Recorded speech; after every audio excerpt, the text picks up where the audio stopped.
Ministres de la Justice de la République démocratique du Congo, du Burkina Faso, du Tchad, de la Guinée et de la Côte d'Ivoire, tous présents à l'ouverture de ce 3e congrès régional africain contre la peine de mort ce lundi à Abidjan.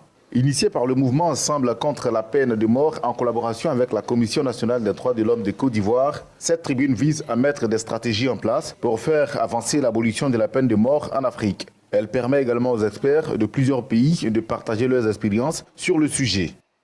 La CNDACI souhaite accompagner ECPM dans son action de promotion de l'abolition et continuer le plaidoyer en faveur de la ratification par les autorités ivoiriennes du second protocole facultatif se rapportant au pacte international relatif aux droits civils et politiques, OP2. Cet instrument international est considéré comme le verrou de l'abolition.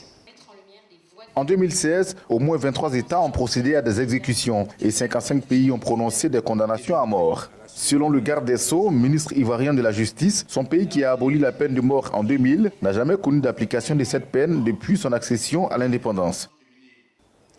En indiquant à l'article 2 de sa Constitution que la personne humaine est sacrée, la Côte d'Ivoire rejette toute idée d'application de la peine de mort.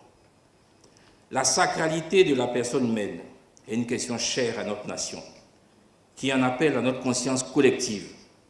Aussi la Côte d'Ivoire marque-t-elle son engagement à œuvrer en tout temps pour l'abolition de la peine de mort. Nos politiques doivent s'engager résolument dans la mise en place d'instruments internationaux clés, dont la résolution des Nations Unies en faveur du moratoire votée le 19 décembre 2016.